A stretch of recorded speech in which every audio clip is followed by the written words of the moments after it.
¿Ya conoces las publicaciones del Centro Olof Palme? Te invitamos a conocer las relaciones internacionales en el siglo XXI. Escrito por Walter Astia Burgos y María Cristina Rosas. En 15 capítulos aprenderás sobre todo lo relacionado entre relaciones internacionales e historia, guerra y paz, geopolítica, teoría, derecho internacional, política exterior, diplomacia, negociaciones internacionales, tratados internacionales, organismos internacionales y muchos temas más. Adquiere ya las relaciones internacionales en el siglo XXI. Envíanos un mensaje a través de nuestras redes sociales para adquirir esta y otras obras del Centro Olof Palme México. Contáctanos hoy mismo.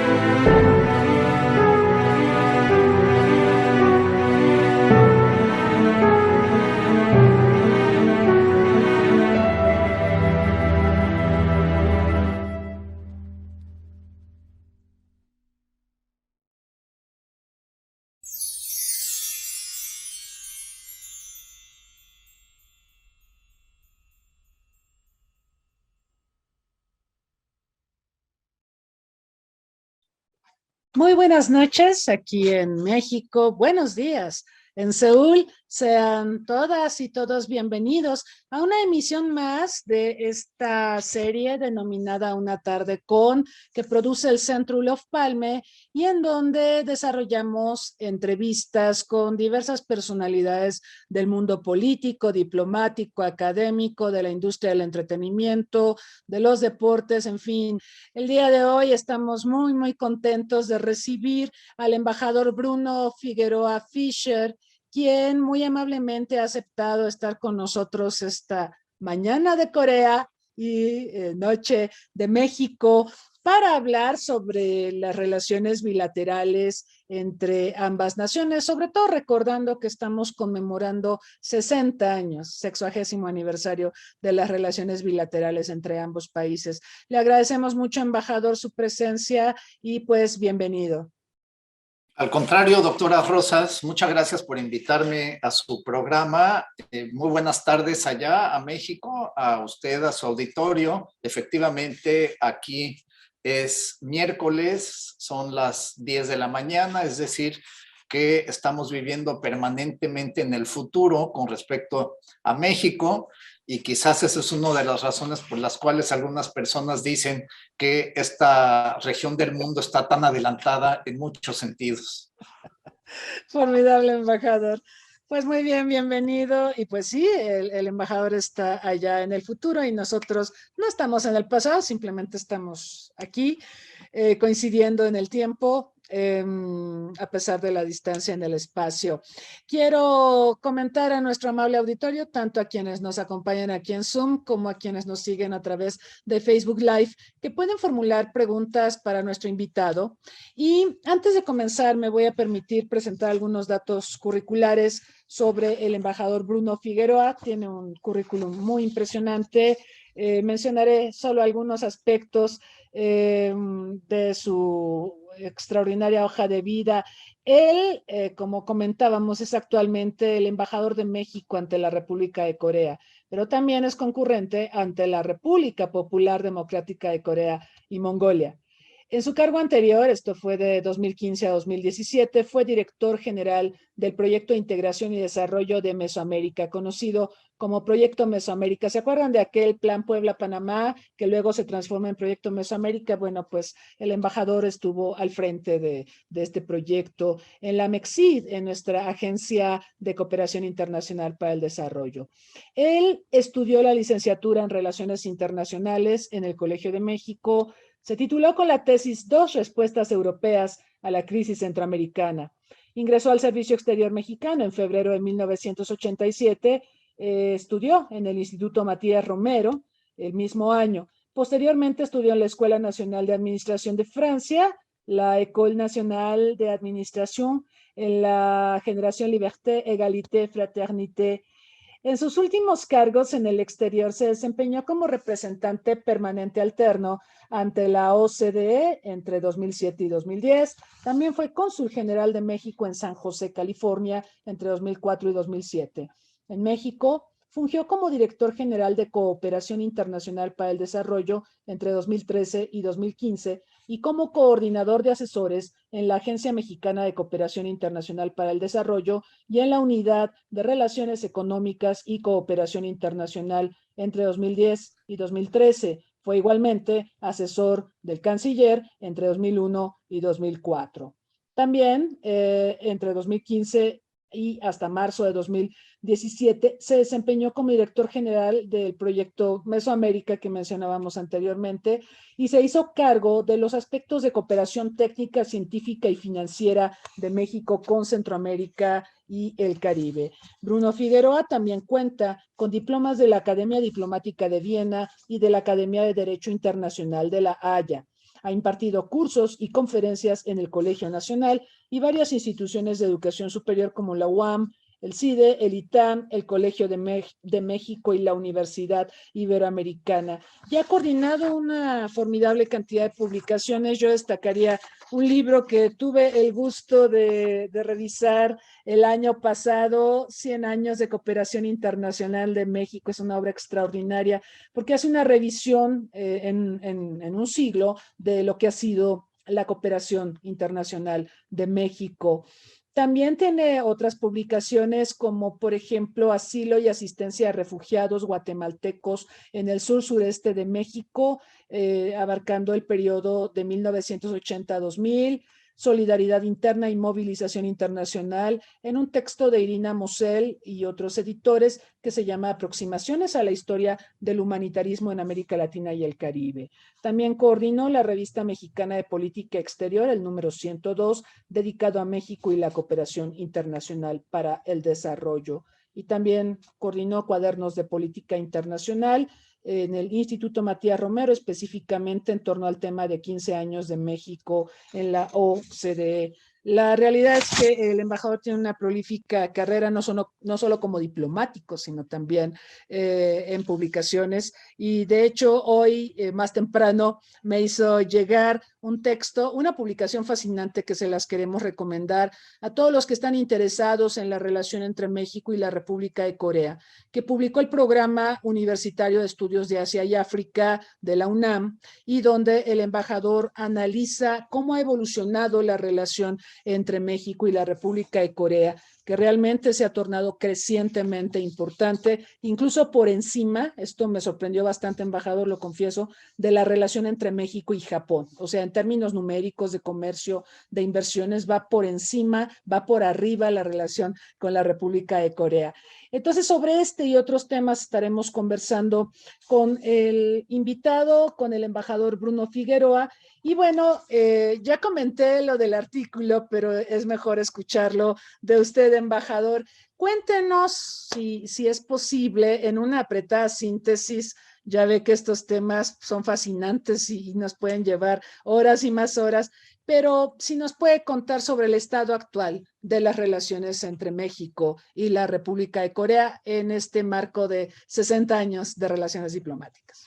Por supuesto que sí, con mucho gusto y muchas gracias por sus generosas palabras hacia mi persona. Lo que muestra en particular es que ya no soy joven, ya tengo 35 años de carrera, intensa carrera diplomática y aquí seguimos. Intensa también la relación entre México y Corea, que como señaló, cumplen 60 años de relaciones diplomáticas. ¿Y por qué es importante el número 60? Si quisiera yo tocarlo. En esta parte del mundo, en el este de Asia, el aniversario 60 es uno de los más importantes en la vida, al igual que el primer año, el primer aniversario. 60 es cerrar un ciclo de vida muy importante e iniciar otro, iniciar un ciclo de sabiduría. En este lado del mundo hay pues reverencia muy importante hacia las personas mayores, como en ningún otro lado del mundo. Esto es impresionante. Así que cuando una persona cumple 60 años, le hacen el fiestón de su vida. Y así pasa también con la relación entre los países.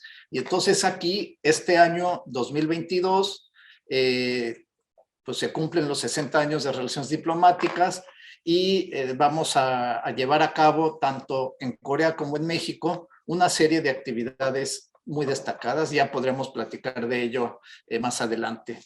Pero pues también es una oportunidad para repasar el estado de las relaciones bilaterales en esos 60 años. Es una excelente oportunidad. Además de que también están sucediendo otras cosas muy importantes en el presente que quisiera yo mencionar. Bueno, hablemos de 3 esferas. La esfera política, pues es entonces una relación que inició formalmente en 1962, aunque por varias décadas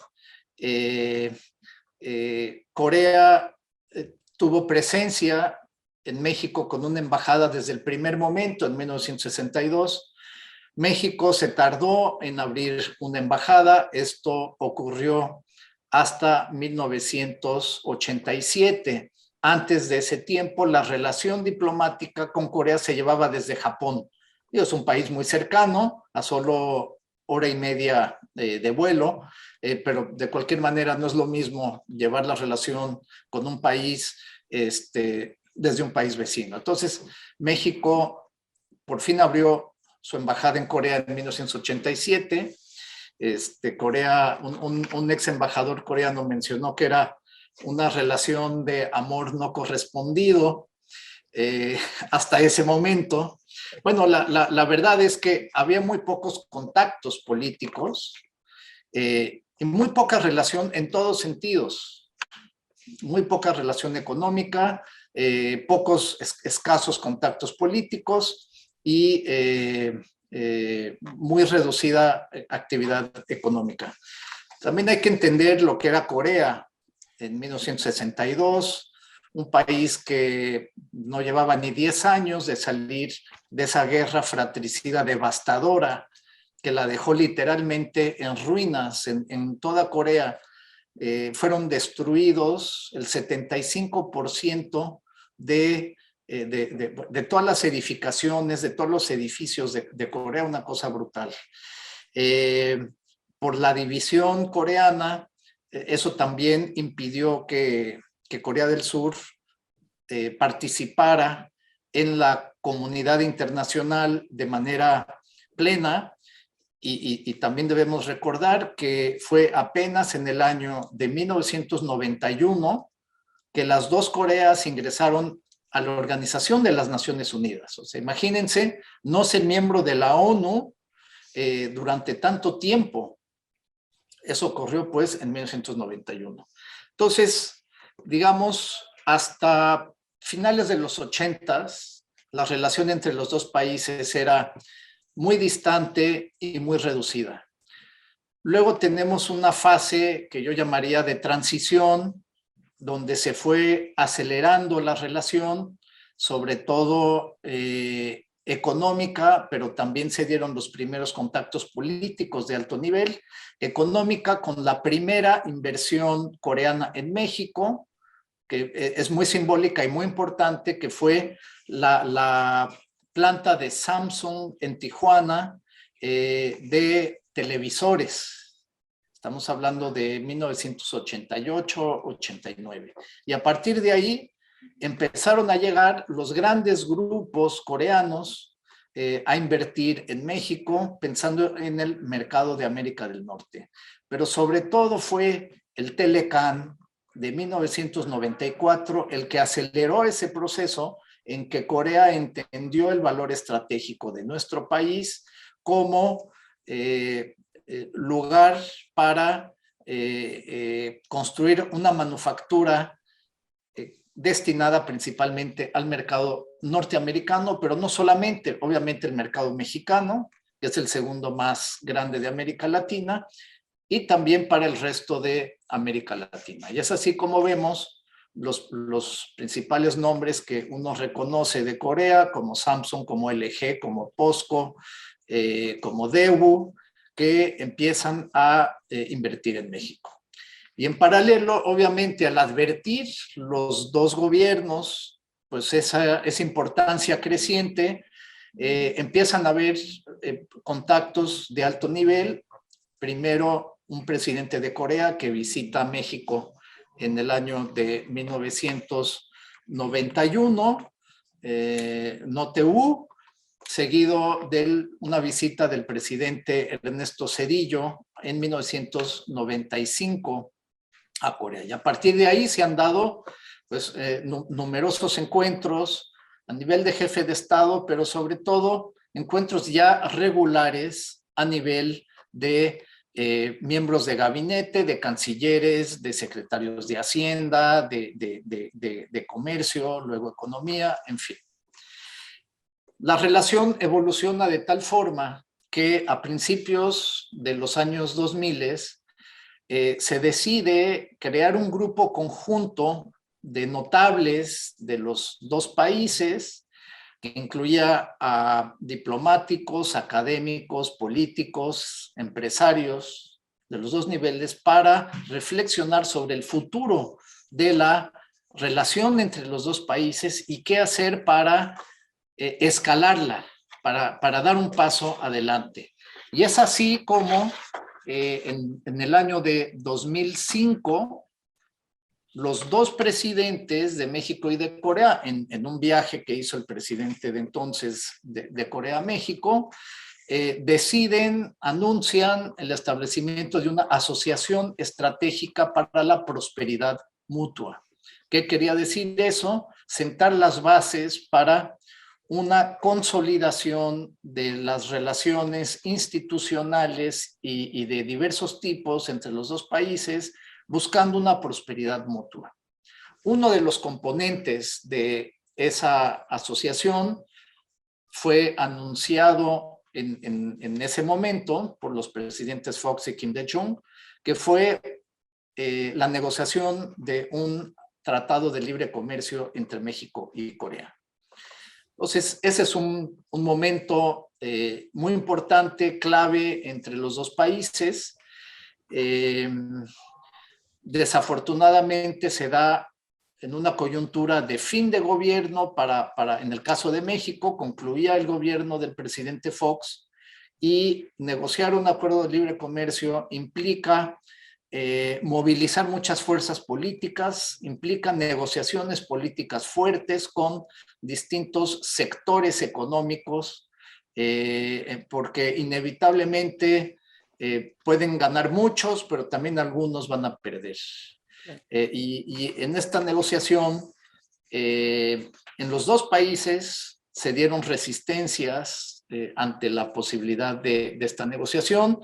En el caso de Corea, una resistencia muy fuerte del sector agrícola, pues sabiendo que México es una potencia agropecuaria y uno de los principales exportadores del mundo en productos agropecuarios. Y en el caso de México también hubo serias preocupaciones por parte de varios sectores, el automotriz, el químico, el sector del acero.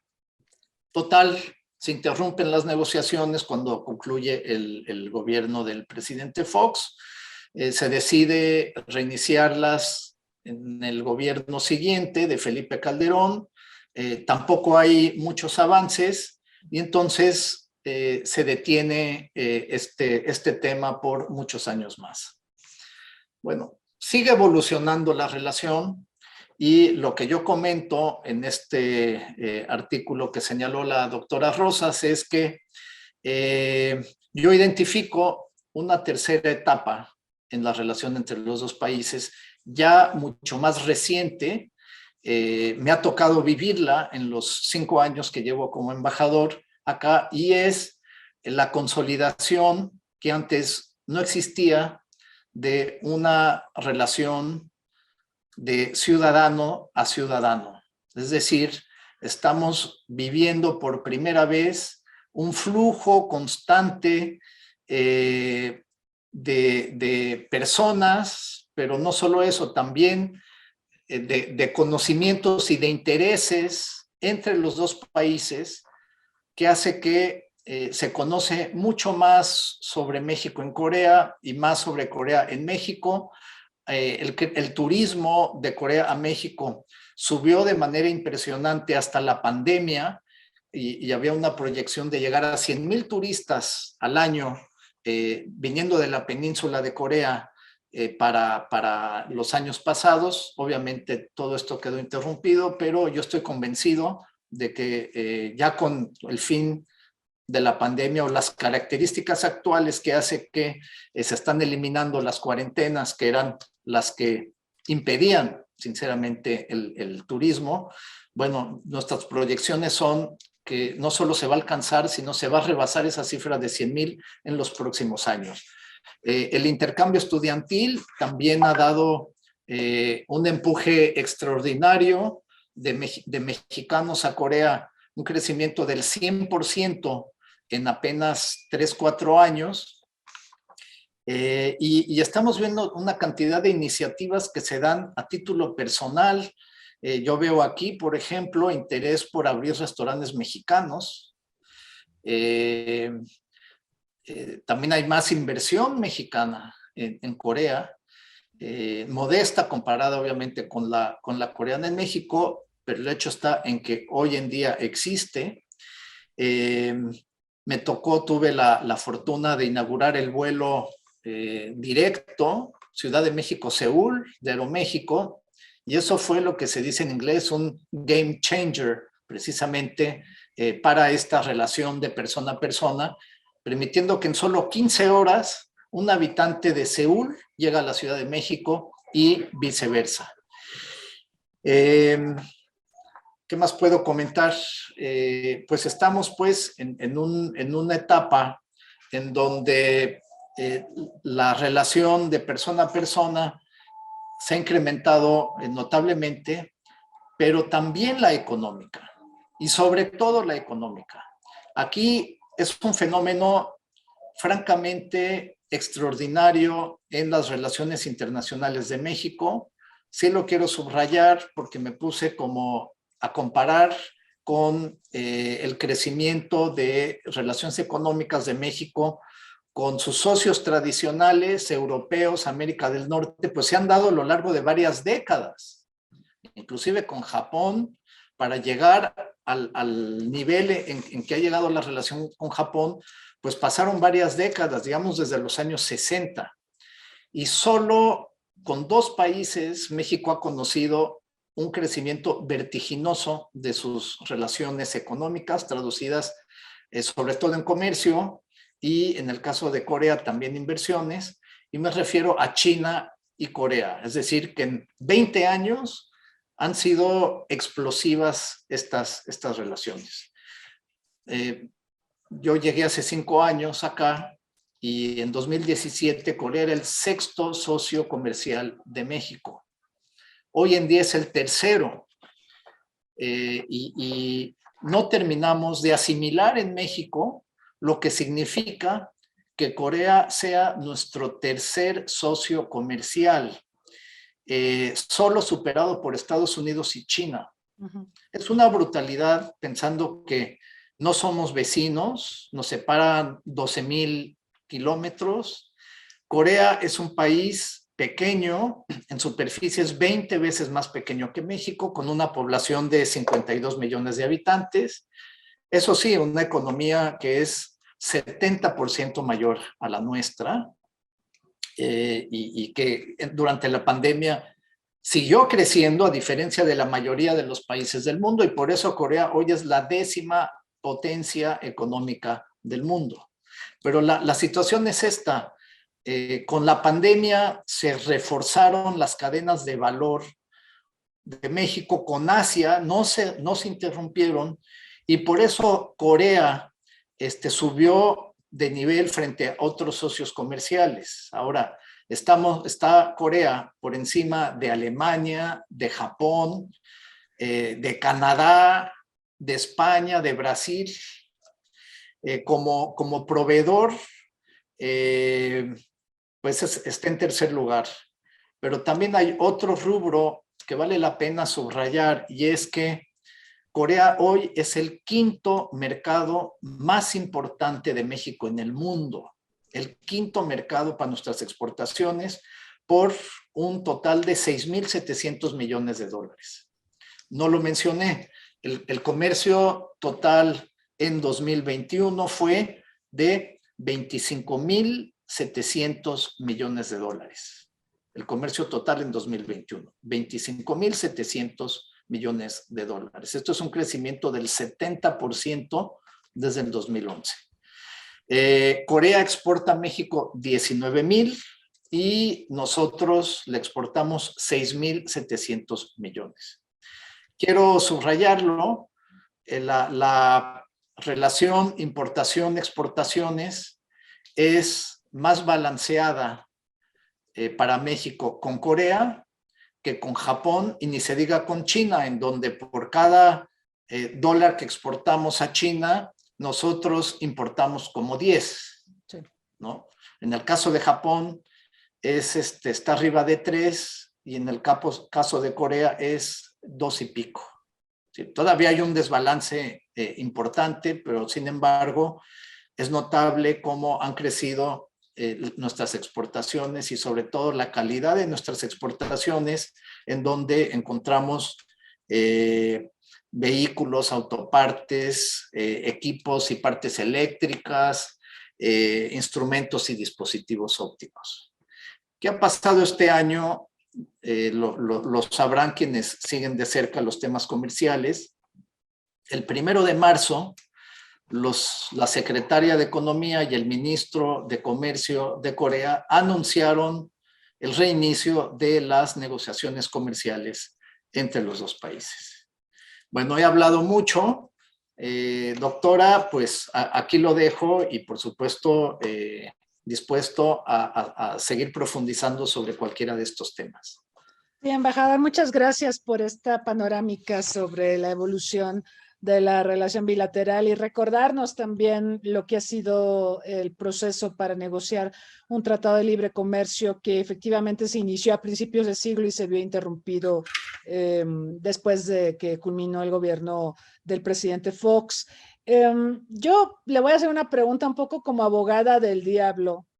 En el siguiente sentido, México tiene un tratado de libre comercio con Japón, como sabemos, una asociación económica con ellos. Tenemos el TEMEC, que es un heredero del Telecán, en el que participa Canadá.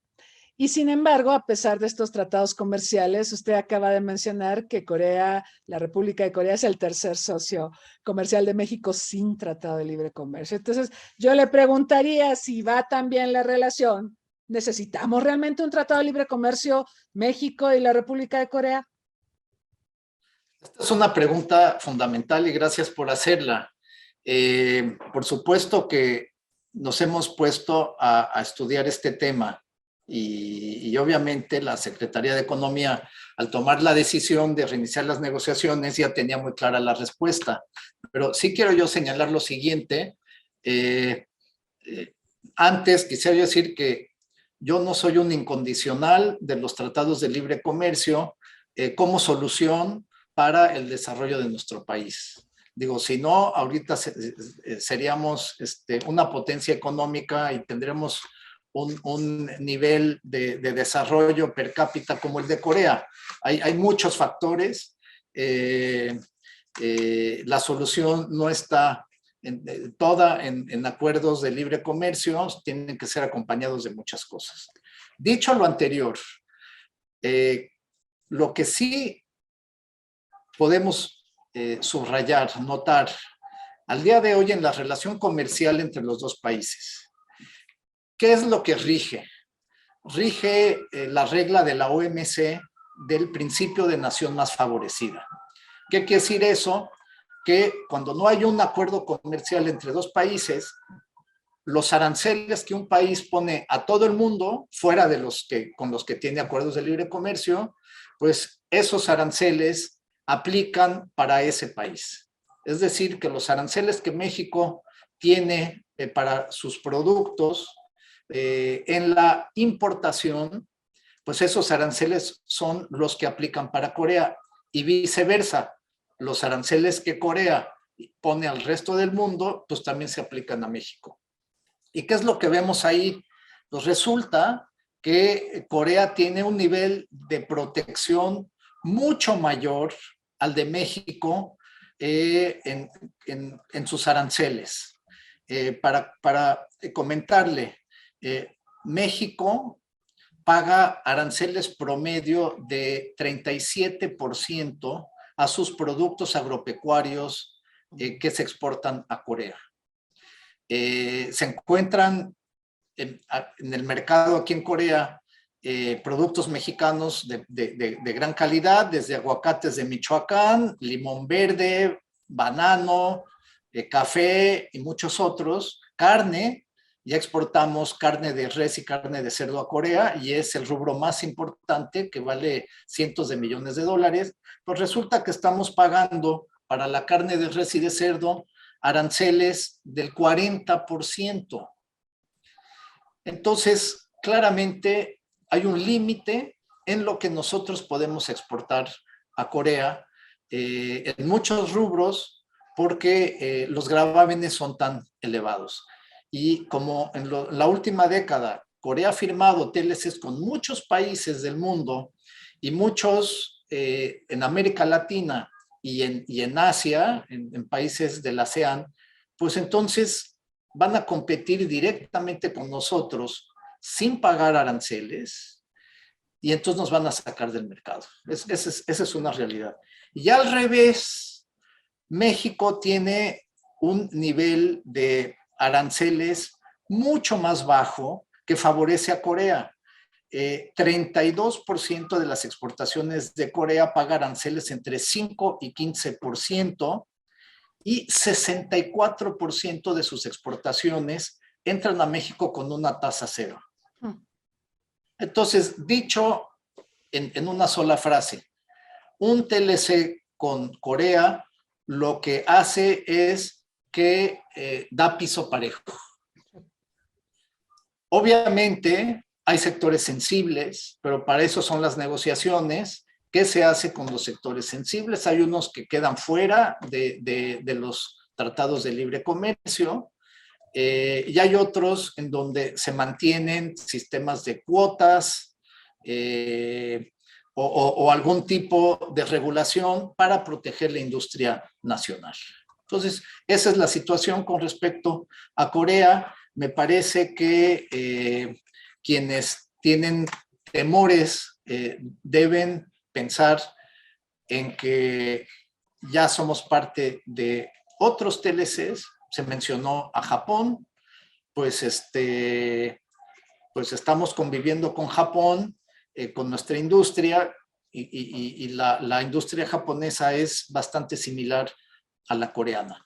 A nivel de automóviles, Corea ya produce vehículos en México con una planta muy grande en el norte del país, cerca de Monterrey, y ya son industria nacional, al igual que cualquier otra armadora de vehículos extranjera en México. Tienen los mismos intereses de seguir creciendo, de seguir exportando la mitad de su producción a América del Norte y un cuarto de la producción de Kia va a 40 países del mundo, entre América Latina y el resto del mundo.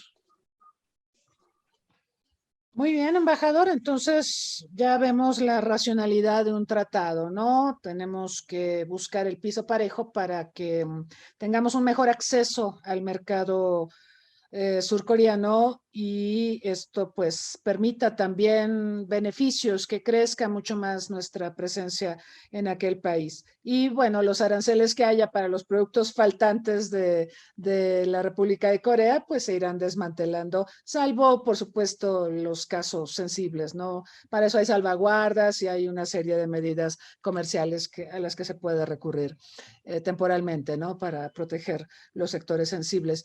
Embajador, en los tiempos políticos, usted mencionó que cuando se planteó a principios de siglo la negociación de un tratado de libre comercio entre los dos países, nos comieron los tiempos, estaba ya terminando la administración del presidente Fox.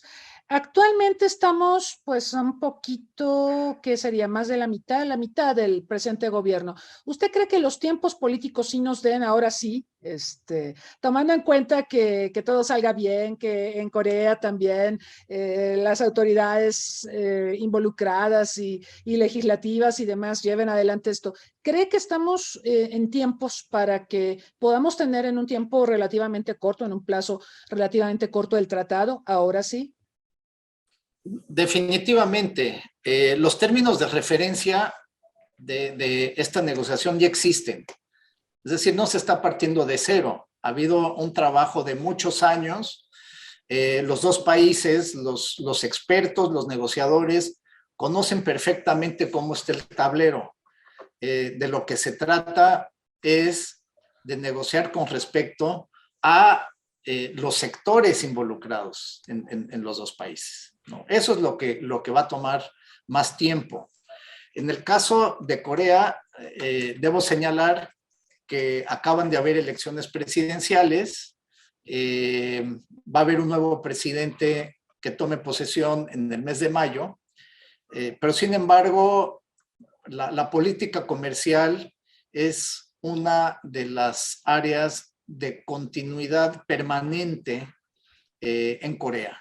Es decir, que no se vislumbra en absoluto un cambio en las prioridades comerciales de Corea y sin duda, y más tomando en cuenta cómo está el mundo al día de hoy y la importancia de lo que se llama nearshoring, es decir, el acercamiento de las plantas de producción a los mercados, pues México es un país estratégico y los coreanos lo saben muy bien. Entonces, por parte de Corea, yo no vislumbro ningún problema con el cambio de gobierno. En el caso de México, efectivamente, pues tenemos todavía 2 años y medio por delante, tiempo ampliamente suficiente para concluir negociaciones. Muy bien, entonces el tratado va. Muy bien, esperemos que así sea.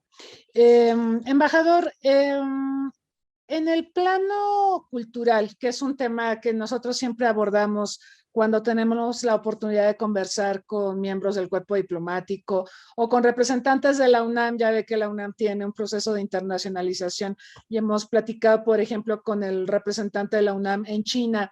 El tema de cultura, el término de educación, el término, los aspectos de idioma, de lengua, me gustaría preguntarle, dado que la UNAM pues no tiene una representación en Corea del Sur, ¿en qué condiciones se encuentra la presencia de México en términos culturales, en términos de poder suave y viceversa? Porque yo tengo esta percepción de que de repente Corea del Sur, no de repente, es algo que han trabajado, pero sí súbitamente vimos una irrupción del K-pop, de la animación, del cine que ha sido ampliamente premiado y reconocido en todo el mundo. Los Simpsons se hacen en Corea del Sur, eso mucha gente no lo sabe, o sea, la industria de la animación es bastante sólida.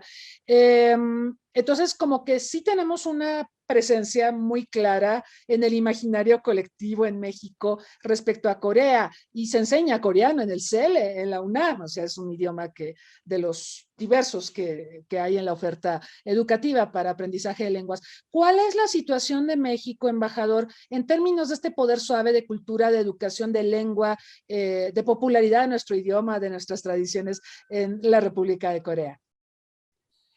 Tema por demás interesantísimo.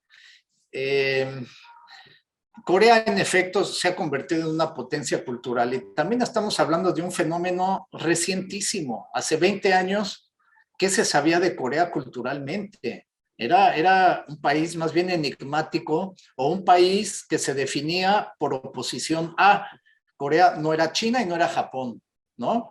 El coreano en México, a quien se le decía hola chino, pues no soy chino, soy coreano. Y pues atrás de esa palabra no había nada con qué alimentarla. Y el trabajo de Corea en este sentido es admirable, hay que estudiarlo, ya hay precisamente en la publicación del PUEA, del Programa Universitario de Estudios de Asia y África, hay un muy buen análisis sobre las la diplomacia pública coreana, pero también en otras publicaciones especializadas. ¿Por qué? Pues precisamente porque es un extraordinario ejemplo cómo de la nada se puede construir algo tan grande. Es yo diría, 90% un trabajo de la iniciativa privada. O sea, los productos que vemos cinematográficos, lo que llaman K-drama, es decir, telenovelas coreanas, animaciones, música, sobre todo música, el famoso K-pop. Bueno, todo esto nace de la industria privada, del sector privado, pero con un formidable acompañamiento público. La diplomacia pública implica muchas inversiones de recursos y hay que tomar eso en cuenta porque no llega por casualidad un producto a un producto cultural. En realidad es tan producto como puede ser un celular Samsung o un coche Kia. Hay que posicionarlos, hay que venderlos y el gobierno coreano es muy activo apoyando esa venta de productos culturales. Y voy a dar un solo ejemplo.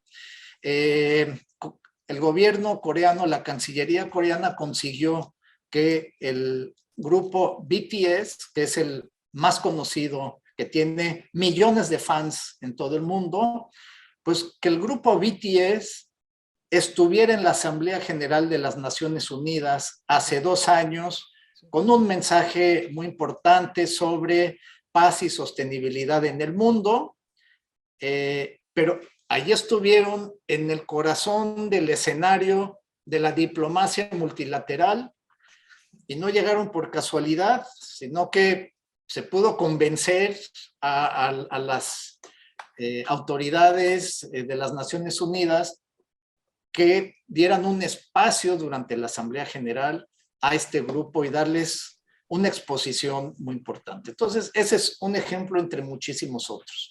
Pasemos a México. No contamos lamentablemente con los recursos que tiene Corea para promover su cultura. En México tienen un centro cultural formidable, que es una fábrica de productos, además de que dan efectivamente coreano, además de otros lugares.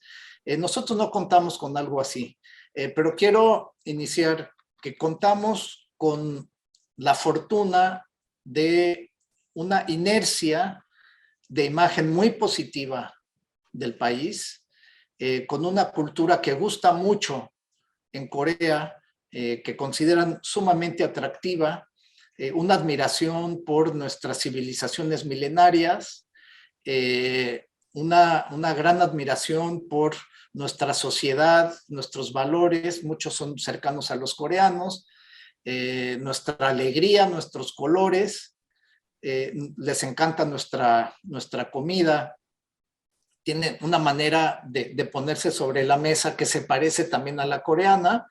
Existe aquí lo que sería el taco. En el barbecue coreano uno toma una hoja de lechuga y le pone carne y le pone salsa, y se lo come. Y es Entonces, especiada. Es especiada, muy, embajador. muy especiada. En este lado del mundo, efectivamente, también comen comida muy picante. Así es. Y yo no me canso de comentar a los coreanos que el chile llegó de México. Llegó de México a través del galeón de Manila, eso es cierto. Llegó aquí hace varios siglos, fue subiendo de Filipinas hasta llegar a Corea. Lo curioso es que en Japón no pegó, en Japón no se come comida picante, pero en Corea sí. Entonces, todos esos factores son muy positivos y generan un interés, como digo yo, inercial. Y eso favorece que con pocas inversiones nosotros podemos llevar a cabo actividades que tienen relativamente gran impacto. El español es un idioma cada vez más estudiado en Corea, por encima de idiomas, digamos, más tradicionales de otros continentes, como es el francés, que está perdiendo mucho espacio. y el español, pues simplemente porque saben que somos como 30 países en el mundo que hablamos español, que significamos fuentes de trabajo. No mencioné yo dentro de lo que es la relación de persona a persona, de sociedad a sociedad, que la comunidad coreana en México ya hoy es muy importante. Estamos hablando de que se encuentra entre 15 y 20 mil coreanos viviendo en México. Entonces, el español es un idioma muy estudiado. Lástima que no tengamos presencia en el estudio del español de México. Sí. Ese es un tema que yo siempre tengo muy presente. Aquí el español que aprenden es un español de España, con manuales españoles, y no mexicanos. Estamos perdiendo ahí enormes oportunidades. Donde estamos ganando es en el intercambio de estudiantes, en donde también el número de estudiantes coreanos que se van a México a perfeccionar su español es muy grande, estudiantes de intercambio. Entonces, bueno, esa es la situación. Nosotros hicimos una reseña de restaurantes de tipo mexicano en Corea y llegamos al número impresionante de 250 para toda Corea. Entonces, ¿qué significa eso? Que también hay una mayor demanda de productos mexicanos. Ya se encuentran en los supermercados coreanos, salsas como la costeña. Entonces la gente ya va y se puede comprar la salsa y decir, me consta, esta va a ser noche de tacos. Obviamente todavía estamos hablando de productos que luego no vienen todos de México, no saben igual, pero van a comprarse sus tortillas, van a comprar aguacates. Entonces no todos son mexicanos, pero cuando hay, pues ahí están, y le van a echar la salsa mexicana. O sea, es una evolución. Eso implica también mayor interés por un día ir a México a conocer la auténtica gastronomía de nuestro país. Este año, por los 60 años, vamos a tener una gran exposición de aztecas en el Museo Nacional de Corea en el mes de mayo durante 3 meses. Pues es otro de los hitos que marcan, porque se va a convertir en la exposición más importante del verano en Seúl.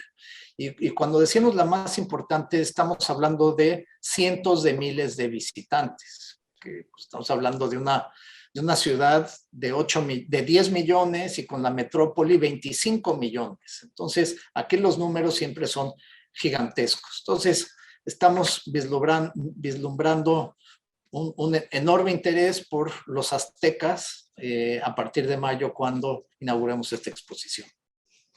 Formidable, embajador. Comparto con usted esto de que sería importante trabajar en la promoción del idioma, pero del español mexicano, si lo podemos definir así, porque efectivamente algo que hemos visto es que el Instituto Cervantes de España hace un gran trabajo y divulga el idioma, pero como lo hablan ellos, ¿no? Yo entrevisté hace tiempo a la embajadora Norma Pensado, que estaba en Rusia, ahora la designaron para Dinamarca, y ella comentaba que la enseñanza del español, la más estructurada es la que hace el Instituto Cervantes en Rusia. Entonces, como que hay un hueco ahí donde sí haría mucha falta que México pudiera cubrir, pudiera ofrecer la enseñanza de nuestro español.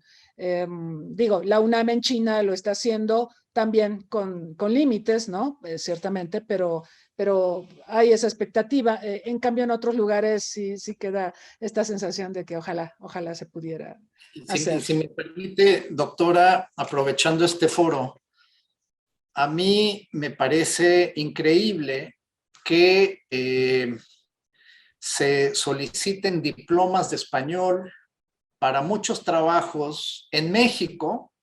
Hablaba yo de la comunidad coreana de 14,000 personas, de 14 a 20,000. Bueno, pues muchas empresas coreanas contratan a coreanos que aprendieron español y les exigen un diploma de español. Y el diploma es el diploma del Instituto Cervantes. que cuesta mucho dinero. Sí. ¿Y a dónde se va el dinero de ese diploma? A financiar en parte al Instituto Cervantes. Entonces resulta que México no gana absolutamente nada, nada de estos exámenes que son para trabajar en México. Entonces es un tema que yo he hablado también con la UNAM, pero yo creo que hay que seguir hablando porque México debería imponer su propio examen y diploma de español y exigir que ese sea el reconocido en nuestro país y cobrarlo igual que el Instituto Cervantes y que ese recurso sirva para la promoción cultural y la promoción del idioma de México. Sí, embajador, totalmente de acuerdo y bueno, vamos a insistir en este tema porque digamos, si acá tenemos a la UNAM ofreciendo coreano como lengua extranjera, pues lo ideal sería también poder trabajar en las certificaciones, que tengamos nuestro propio TOEFL y lo cobremos nosotros, bueno, hablando del idioma español, el español mexicano, ¿no? Sería deseable, por supuesto. Sí, sí. Porque, pues, por ejemplo, ¿cuánto cuesta hacer un examen de certificación en la Gran Bretaña o el famoso TOEFL? Es muy caro. Son recursos, o los exámenes también para certificación de francés, todo lo que hace la Unión Europea, todo eso es muy costoso, pero es recurso que va para ellos y nosotros no lo estamos aprovechando en la misma dirección. Sí, lamentable. Pero ojalá esto lo podamos visibilizar. Embajador, tenemos algunas preguntas. Le preguntan sobre nuestra relación con Mongolia, que es un país prácticamente desconocido en México. Bueno, sabemos que tenemos empatía, por ejemplo, en los temas de desarme, que Mongolia se proclamó país libre de armas nucleares, pero más allá de eso, embajador, si nos pudiera contar un poco cómo va nuestra relación con Mongolia, dado que usted es embajador concurrente en aquel país. Claro que sí. Mongolia es un país fascinante. Nada más fui una vez para presentar cartas credenciales y me pareció un país brutal. Yo creo que es uno de los últimos países vacíos del mundo, porque su tamaño es como 2/3 partes de México, de nuestro país, y tiene solo 3 millones de habitantes, de los cuales la mitad se concentran en la capital, Ulan Bator. Y hoy en día, pues con un planeta que ya nos está quedando chico, pues hasta el espacio tiene un valor que no tenía antes. Y Mongolia, pues es un país que ha sufrido de su vecindad con 2 potencias. Claro. Es un poco como Corea. Corea siempre ha dicho que es un camarón entre 2 ballenas. Pues Mongolia también, y vaya ballenas. Estamos hablando de Rusia, antes Unión Soviética, y China. Perdió gran parte de su territorio con China, que es lo que se conoce como Mongolia Inferior. Fue parte de del mundo socialista en tiempos de la Unión Soviética, con un gobierno totalmente dependiente de Moscú, y realmente pues, es un país independiente desde 1989, 90. Entonces, es un país con gigantescos recursos naturales, y que obviamente pues, busca preservar esos recursos para el bien de su pueblo, y entonces busca una política absolutamente equidistante entre Rusia y China, y apoyos fuera de esos 2 países llaman una política de tercer país, es decir, cómo buscar apoyos más allá de estas 2 potencias. Y ahí es donde países como Japón, como Corea, hasta Estados Unidos, ¿no? Europa, están más lejos, pero forman parte de su visión. Con México, pues, ¿para qué decirlo? Pues no tenemos relación ni económica. Mongolia es, además, un país enclavado en el corazón de Asia. Es quizás el país más alejado del mar de todo el mundo. Cierto. Y por lo tanto, pues comerciar con Mongolia se antoja desde México pues, prácticamente imposible o dificilísimo o costosísimo. Entonces, tenemos efectivamente una muy buena relación en el ámbito multilateral. Mongolia también ha peleado una zona libre de armas nucleares en el corazón de Asia y en su país, porque tiene todo que perder en una conflagración nuclear, teniendo esos dos vecinos gigantes y armados hasta los dientes. Entonces sí tenemos muchas coincidencias en el ámbito internacional y nos apoyamos mutuamente, pero en el ámbito bilateral, pues cuando yo fui allá, me dijeron que había un mexicano viviendo allá, pues lamentablemente nunca lo conocí, nunca lo encontré, igual y ya se había ido. Lo que más se acercaba era un restaurante de comida más o menos mexicana llamado Mexican, como Gengis Khan, Mexican, en donde me recibieron muy felices, ¿no? Teniendo al embajador de México, con un chef cubano, por cierto. En fin, pues esa es la situación con Mongolia. Formidable, embajador. Sí, es un país que parece fascinante. Yo no he tenido la oportunidad de visitarlo, he visitado Rusia, China, en fin, pero no he tenido la fortuna de visitar Mongolia. Pero debe ser difícil convivir en un vecindario tan complicado, ¿no? Con dos grandes superpoderes que están todo el tiempo ahí y no se van a ir a ningún lado. A ver, embajador, le preguntan desde Facebook sobre el aumento de la comunidad coreana en la península de Yucatán, principalmente en la ciudad de Mérida. ¿Cuál es el interés? ¿Hay un proyecto o tipo de inversión especial, embajador? Muy interesante. En realidad, el tema de Corea con la península de Yucatán se debe a un accidente de la historia. La historia, hay accidentes que se dan en la historia y que no tienen una justificación lógica. Y en la historia entre México y Corea se dan dos antes del establecimiento de relaciones diplomáticas. El primer accidente fue que en el año de 1905, un grupo importante de coreanos fueron engañados para irse a trabajar a haciendas enequeneras de Yucatán.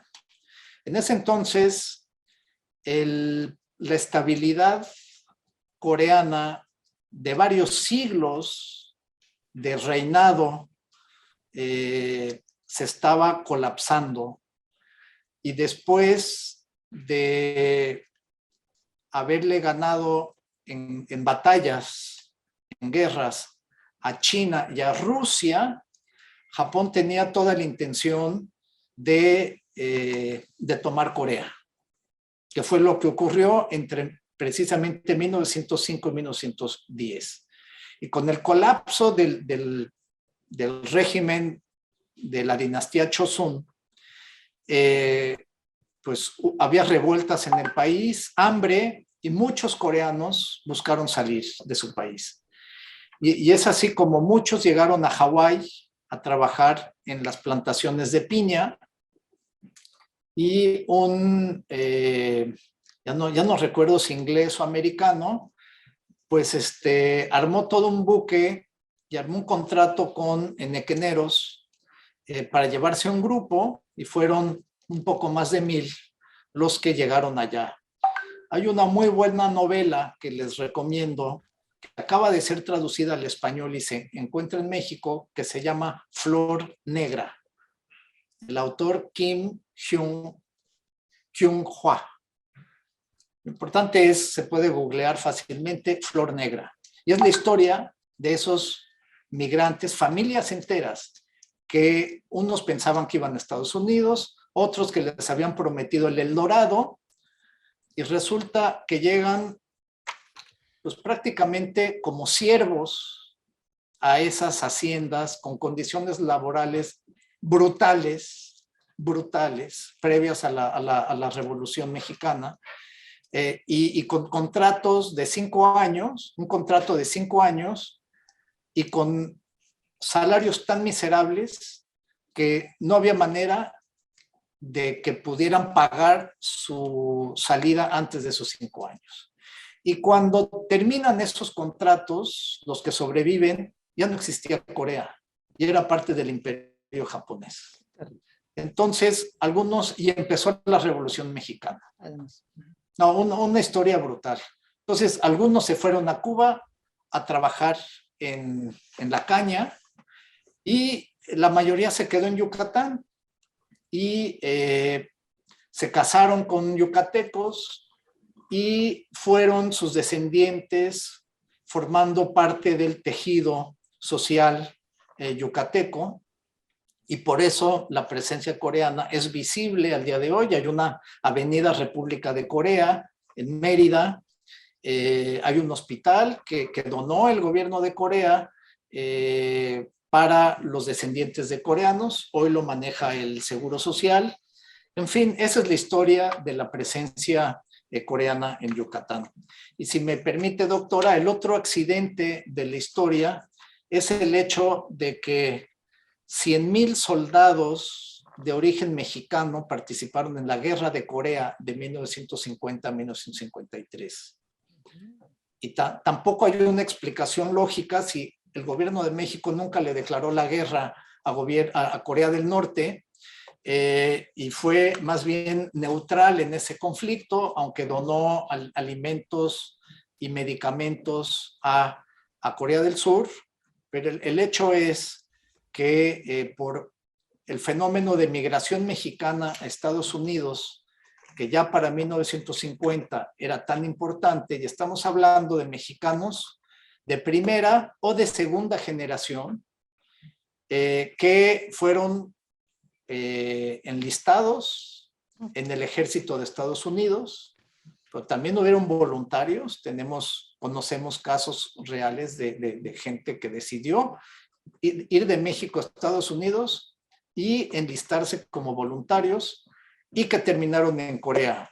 Murieron acá, se estiman unos 2,500 a 3,000 soldados de origen mexicano en Corea.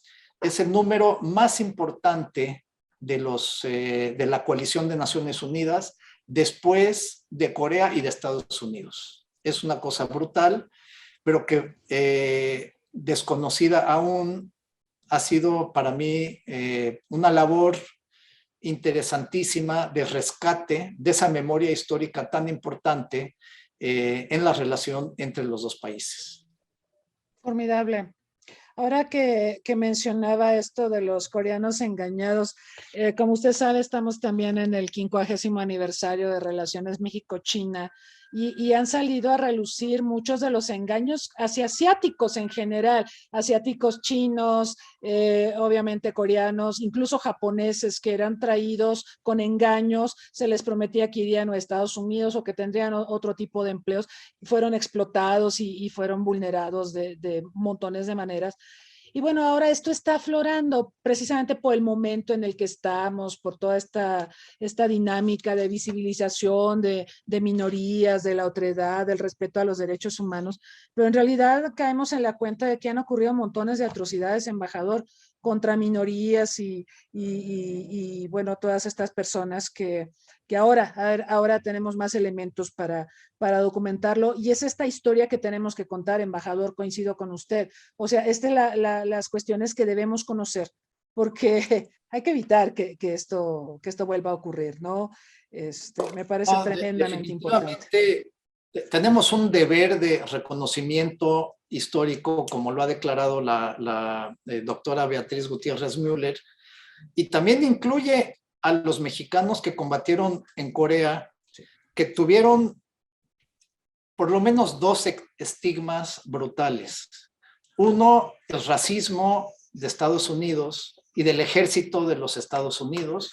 Pues en 1950 había segregación y racismo brutal en California, en Texas, en Nuevo México, y tenemos testimonios de soldados que regresaron a Estados Unidos. La gran mayoría se quedaron en Estados Unidos, y uno salió a la calle con sus medallas y lo paró la policía y le preguntó que dónde se había robado esas medallas, ¿no? Entonces, uno es eso.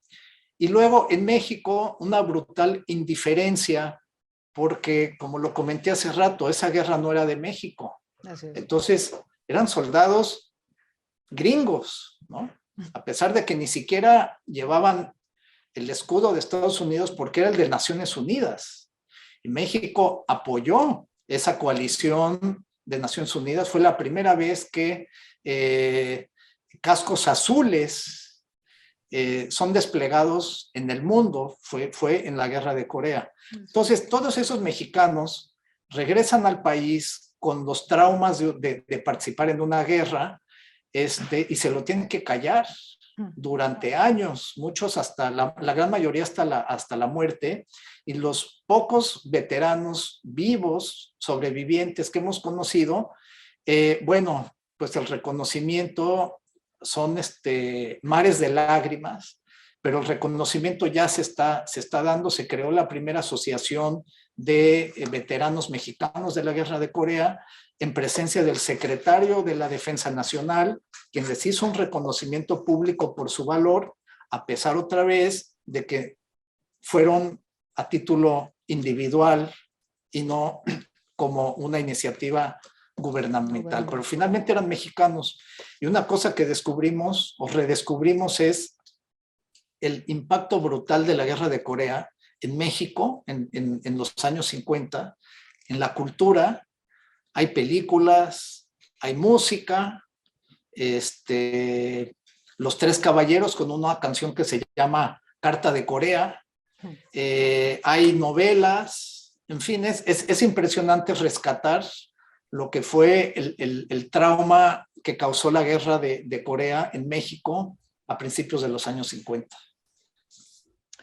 Sí, embajador, ojalá en este marco del aniversario podamos visibilizar más estos temas, porque son parte de nuestra historia y parte de la relación también, y es una historia no tan conocida. Embajador, bueno, nos queda muy poquito tiempo, pero no quisiera dejar de preguntarle, dado que usted tiene un conocido expertise en cooperación internacional, sobre cómo ve las perspectivas en general de la cooperación internacional después de la pandemia. Bueno, la pandemia, para empezar, no ha culminado, todavía hay pandemia. En Corea, por cierto, lo están pasando mal, tienen muchos contagios, por cierto. Pero bueno, digamos, tenemos la inmunización, la mayoría, vamos avanzando, ¿no? Estamos haciendo lo que marcan los cánones médicos y la Organización Mundial de la Salud. Pero bueno, más allá de eso, sabemos que hay unos objetivos de desarrollo sostenible y que se ha hablado mucho de la cooperación internacional y de su importancia para coadyuvar a esos objetivos y a muchas otras cosas. ¿Cómo ve usted este tema post pandemia? En el sentido que todavía está la pandemia, pero me refiero a los recursos disponibles, a la voluntad política para seguir desarrollando iniciativas de cooperación en un mundo donde, pues, afortunadamente a Corea no le pegó tanto financieramente o económicamente la crisis, a China tampoco, pero a la mayoría sí. Entonces, ¿qué va a pasar con la cooperación internacional, embajador? Es un tema ciertamente preocupante, doctora. Yo creo que durante la pandemia vimos lo bueno, lo malo y lo feo. Hemos visto muchos gestos de solidaridad de muchos países, aunque muchos más bien gestos simbólicos, pero sí hemos visto solidaridad en cuanto a la entrega de insumos médicos cuando escaseaban, o de medicamentos o de vacunas. Y la verdad, yo creo que México ha dado un ejemplo al donar vacunas a varios países de nuestra región, de América Latina, Centroamérica y el Caribe, que es nuestra región natural de cooperación, como lo he marcado en mi libro que usted mencionó de 100 años de cooperación internacional. Hay temas de solidaridad inmediata, pero también de intereses y geopolítica. Y México pues, ha demostrado cumplir con gestos de solidaridad, otorgando, como decía yo, medicamentos y vacunas a otros países que no los tenían o en muy poca cantidad. Lo que ha sido decepcionante es una respuesta global, a pesar de que en Naciones Unidas, en las palabras, todo el mundo aprobó la iniciativa mexicana, que fue esa famosa resolución, si no me equivoco, de mayo del año de 2020, solicitando que hubiera un acceso universal y gratuito en la medida de lo posible de medicamentos y vacunas contra el COVID. Se instituyó el mecanismo de COVAX para poder distribuir millones de vacunas a los países que no iban a tener acceso ni por producción ni por compra. Por no tener los recursos para comprarlos. Por cierto, aquí también México ha sido formidable, como con otros países como Argentina hizo acuerdos para la producción de vacunas. Eso pues ya queda para la historia. Y el mecanismo COVAX, pues lamentablemente ha quedado muy pequeño para todas las necesidades mundiales de vacunas.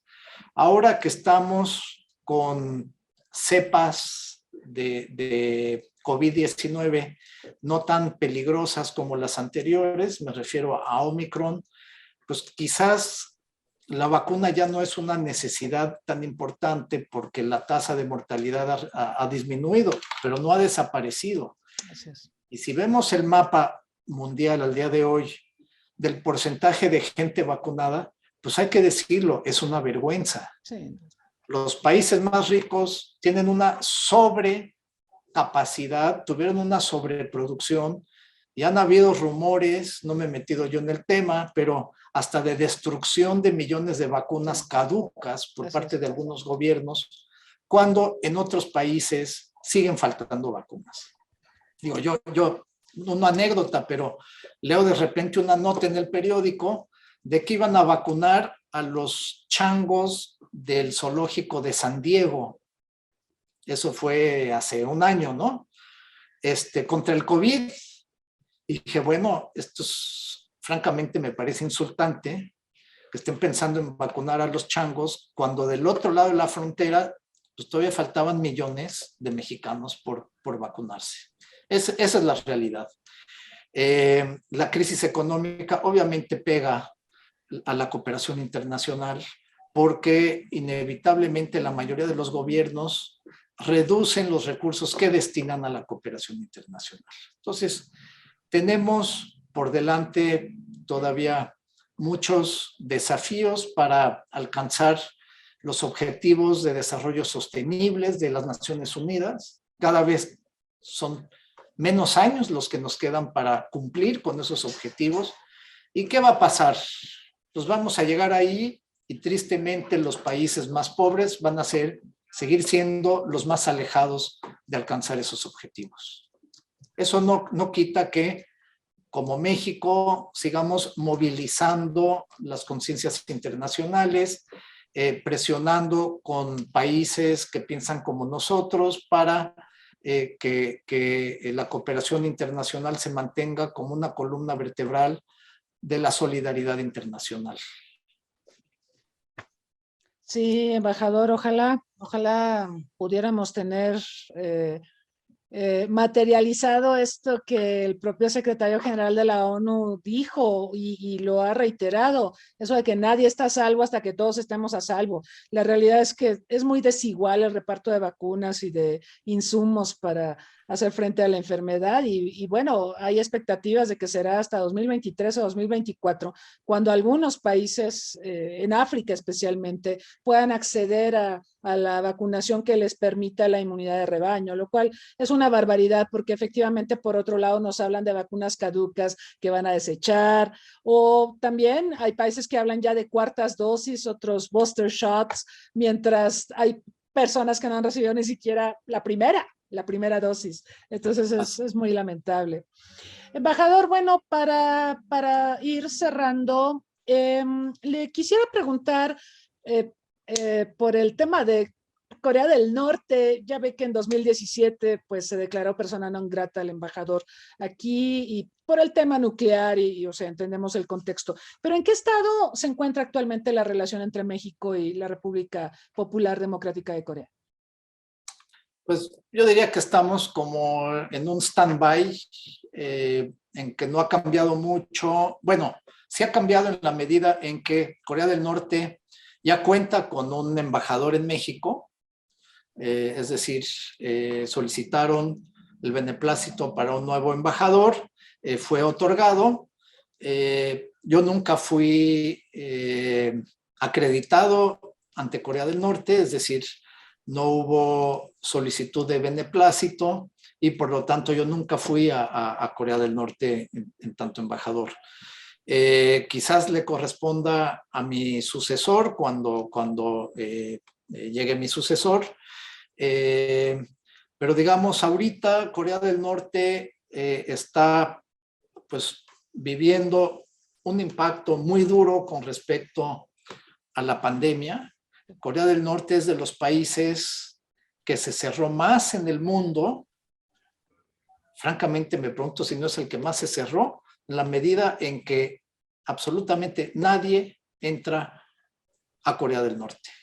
Inclusive muchos de la comunidad diplomática extranjera, la inmensa mayoría se salió de Corea del Norte y no ha regresado, porque las condiciones ya allá por la pandemia, la situación económica, las sanciones de las cuales sigue siendo objeto Corea del Norte, pues hacen muy difícil la vida allá. Entonces, esa es la situación. Ojalá haya cambios con respecto a los compromisos de ese gobierno con la comunidad internacional en el marco del Consejo de Seguridad de las Naciones Unidas, que haga que esas sanciones puedan desaparecer y entonces Corea del Norte pueda pues, insertarse más y mejor a la comunidad mundial, sobre todo en términos económicos, y por lo tanto que pudiera reiniciarse un vínculo con México en varios niveles. Esperemos que así sea, embajador. Y para terminar, y no sé si como a manera de despedida, le quisiera preguntar, porque, bueno, evidentemente estamos en distintas latitudes del mundo. Acá yo estoy en México, usted está en Seúl. ¿Cómo se ha vivido, cómo se ha visto la crisis entre Rusia y Ucrania en Corea, en la República de Corea? Sabemos que la República de Corea es aliada a Estados Unidos, sabemos que pues ha cerrado filas, obviamente, en las medidas y acciones que han dictado las naciones occidentales, pero ¿cómo se vive? ¿Cuál es la sensación que se tiene, embajador, si fuera posible que nos contara un poquito? Por supuesto que sí. Yo partiría del hecho siguiente. La península de Corea es una de las fracturas geopolíticas más fuertes del mundo. Es una de las zonas de mayor concentración de armamento en el mundo. Y estamos hablando también de armamento nuclear. La división entre Corea del Norte y Corea del Sur sigue siendo la última cicatriz abierta de la Guerra Fría. Entonces, eso hace que conflictos, aunque estén a miles y miles de kilómetros en otro continente, por supuesto que generan olas consecuencias importantes en esta zona del mundo. Entonces, por supuesto que hay inquietud, hay el hecho de que quien es parte de ese conflicto, que es Rusia, estamos hablando de un país que tiene frontera con Corea, me refiero a Corea del Norte, ¿no? Pero es un vecino de Corea. Todo eso tiene consecuencias. Y Corea del Sur sopesa siempre con mucho cuidado sus declaraciones, las revisa milimétricamente por todas las consecuencias que puede tener. Efectivamente, Corea del Sur es un país indudablemente aliado de Estados Unidos, pero también tiene sus propios intereses y nunca los ha escondido. Tiene una relación muy importante con China, con la República Popular China, es su primer socio comercial. También China, pues es vecino, la más importante presencia en la región, inclusive más que Rusia, y ni se diga de su relación con Corea del Norte. Entonces, todas estas son piezas de un rompecabezas que hace que Corea del Sur, pues sí, toma partido, pero también busca tener cierto margen de acción por sus propios intereses regionales. No sé si fui suficientemente claro. Sí, sí, sí. Sí, embajador, le agradezco. Sí, efectivamente, yo pensaba en esta herencia que nos deja la Guerra Fría y de cómo la coyuntura actual es realmente retadora, ¿no? Hacia la región, aunque no sea la región físicamente donde se está llevando a cabo el conflicto. Es complicado, vivimos tiempos complicados, embajador, pero bueno, hay que ser optimistas, esperemos que haya negociaciones, haya un cese al fuego y podamos hablar de la guerra en el pasado a propósito de Rusia y Ucrania. Ojalá esto se pueda solventar lo más pronto posible. Embajador, ¿alguna reflexión final para el público mexicano, para muchos estudiantes que están pues aquí presentes virtualmente en esta entrevista? Algo que les quiera comentar sobre la relación presente y futuro de la relación entre nuestro país y la República de Corea. Por supuesto que sí, muchas gracias por la oportunidad de hablar sobre este tema que siempre me apasiona. Estoy por publicar un artículo en una obra que va a salir, pues digo, apenas mandé yo mi contribución, entonces son muchos meses, pero escribí un artículo sobre las oportunidades de estudio en Corea y las oportunidades laborales. Del estudio que yo hice sobre la situación, llegué a la siguiente conclusión, y esto es para los estudiantes mexicanos interesados en Corea. Corea ofrece una excelente educación en varias ramas, las ingenierías, pero también en relaciones internacionales y comercio internacional, para quienes busquen oportunidades en la relación económica entre México y Corea.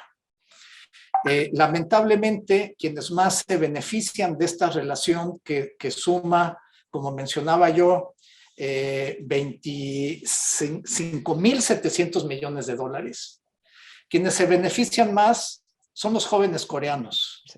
¿Por qué? Porque aprenden español y consiguen trabajo en México y en Corea, obviamente. Entonces, los estudiantes mexicanos que aprendan coreano y que además tengan una carrera comercial o de ingeniería, se van a pelear por ellos, tanto en México como en Corea. Entonces, este es el mensaje que yo quisiera que yo quisiera dar. Hay enormes oportunidades. Obviamente no es nada fácil, es un idioma dificilísimo que requiere de varios años de estudio, pero el que quiere puede. Y aquí en Corea tenemos varios casos de mexicanos que la han hecho. El más conocido se llama Cristian Burgos, que es un fenómeno de la televisión y en redes sociales. ¿Y a qué se debe? Pues obviamente a sus dotes personales, pero sobre todo a su capacidad de trabajo, de aprendizaje del coreano primero, que ya domina, y luego su capacidad de trabajo al mismo nivel que el de los coreanos. Hay que aprender mucho de esa ética laboral coreana, de la resiliencia coreana, de la fortaleza coreana en todos los ámbitos, el deportivo, el político y también el empresarial. Los coreanos no se rajan. Muy bien, muy bien. Los mexicanos tampoco. Muy bien. Así es. Muy bien, embajador, pues muchísimas gracias. Ha sido realmente un placer escucharlo, conocer sus reflexiones sobre temas tan variados y tan importantes para nuestro país y para nuestras relaciones internacionales. Le agradezco mucho su tiempo, su disposición. Agradezco también a todos quienes nos han acompañado aquí en Zoom y en Facebook Live. Los invitamos para la próxima semana. Vamos a iniciar otro ciclo de seminarios por parte del Centro Olof Palme. En este ciclo que ha girado en torno al COVID-19 y la gestión de crisis en un mundo complejo, vamos a hacer una serie de reflexiones sobre la paz, la seguridad y el desarrollo. No solo hablaremos de Rusia y Ucrania, evidentemente, hay muchísimos otros conflictos que coexisten o de más larga data que estos y bueno, hablaremos de cómo se han desenvuelto y cuáles son las posibilidades para construir paces sostenibles, que al final del día se trata de eso, no solo un cese al fuego, sino paces sostenibles, que es algo bastante complejo y requiere un gran compromiso de las partes, pero también de la comunidad internacional. Los invitamos, empezaremos el jueves 31 a las 9 de la mañana y si requieren mayores informes, nos pueden buscar en las redes sociales y con gusto les proporcionaremos la información. También los invitamos a la entrevista de una tarde que tendremos el martes 29 con Carlos Juárez del Instituto de Economía y la Paz de Australia. Son los que hacen el Mexican Peace Index. Bueno, pues él estará con nosotros para hablarnos sobre las dinámicas de conflicto y cómo se hacen estos índices y bueno, temas alusivos. Así que ojalá nos puedan acompañar. Esta entrevista será a las 3 de la tarde. Por lo demás, pues nuevamente, embajador, un placer tenerlo con nosotros. Ojalá tengamos oportunidad de coincidir nuevamente en el futuro y gracias a todos. Les pedimos síganse cuidando, la pandemia no ha terminado y hasta la próxima. Gracias a ustedes, gracias doctora y un saludo con mucho gusto allá en México que ya es de noche. Muchas gracias, embajador, muy buen día y buenas noches. Hasta pronto.